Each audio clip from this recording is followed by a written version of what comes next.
श्री स्वामी समर्थ. श्री स्वामी समर्थ. नमस्कार मैत्रिणींनो, श्री स्वामी समर्थ. तुमच्या सर्वांचे आपल्या चॅनलमध्ये खूप खूप स्वागत आहे. तुमच्या सर्वांच्या सर्व चांगल्या मनोकामना पूर्ण होत हीच मी महाराजांच्या चरणी प्रार्थना करते आणि आजच्या आपल्या नवीन व्हिडिओला सुरुवात करते.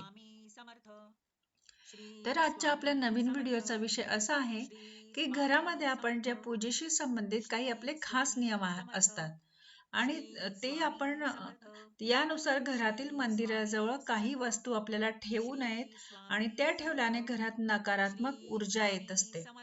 आणि त्या कोणत्या आहेत तर तेच आज आपण जाणून घेऊया.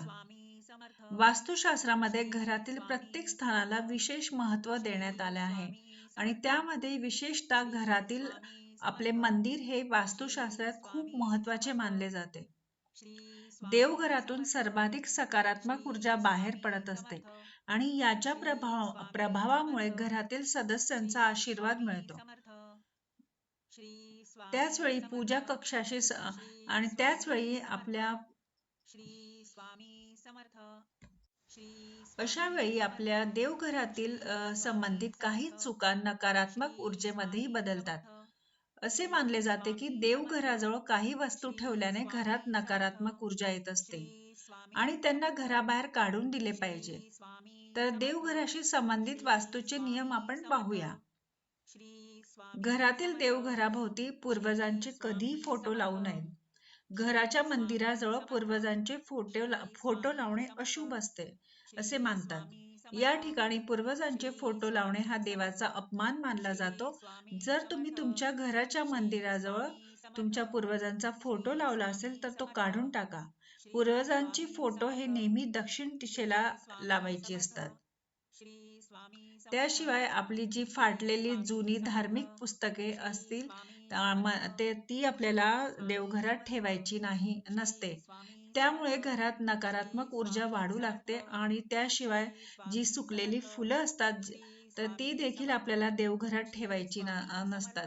असे केल्याने जीवनामध्ये आपल्या नकारात्मकता वाढते आणि उदासीनता येत असते. जर तुमच्या घरात सुकलेली फुले असतील तर ती लगेच तिथून काढून घ्या. अनेक लोक घरातील मंदिरामध्ये वेगवेगळे शंख ठेवत असतात. तर वास्तुशास्त्रानुसार मंदिरात एकापेक्षा जास्त शंख ठेवल्याने वास्तुदोष निर्माण होतो. त्यामुळे जर आपल्याला लक्ष्मी आणि भगवान विष्णूंची कृपा मिळवायची असेल तर घरातील मंदिरात फक्त एक शंख ठेवायचा आहे. आपल्या घराच्या मंदिरात शनिदेवाची मूर्ती कधीही ठेवू नये. असे मानले जाते की यामुळे शनिदेवाची वाईट नजर घरातील सदस्यांवर पडते आणि घराच्या मंदिरात कोणत्याही देवाचे उग्र रूप किंवा मूर्ती कधी ठेवू नये. असे मानतात की यामुळे घरात संकटांची परिस्थिती निर्माण होते आणि त्याचबरोबर भंगलेल्या मूर्ती देखील मंदिराजवळ ठेवू नये. तुटलेली मूर्ती किंवा खराब झालेले चित्र घरात कधी ठेवायचे नाही. यामुळे घरात नकारात्मक ऊर्जा निर्माण होते. घरामध्ये ठेवलेले जे शिवलिंग असते ते कधी अंगठ्यापेक्षा मोठे नसावे. घराच्या मंदिरात कधी छोटे शिवलिंग ठेवणे शुभ असते. तसेच घराच्या मंदिराच्या आजूबाजूला रद्दी किंवा जड वस्तू देखील ठेवायची नसते.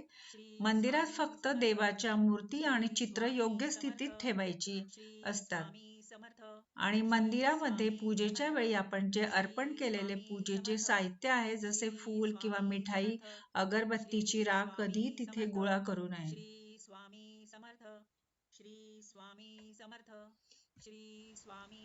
जर तुम्ही असं काही करत असाल तर आजपासूनच तुमच्याने अशा काही चुका होत असतील तर तुम्ही त्या लगेचच त्यामध्ये सुधारणा करून घ्या. कळत नकळत आपल्याला अशा परिणाम भोगावे लागतात. जर तुम्ही देखील अशा काही चुका करत असाल तर लगेच त्यामध्ये सुधारणा करून घ्या, कारण कळत नकळत आपल्याला देखील मग अशा चुकांमुळे खूप अशा संकटांना सामोरे जावे लागते. श्री स्वामी समर्थ.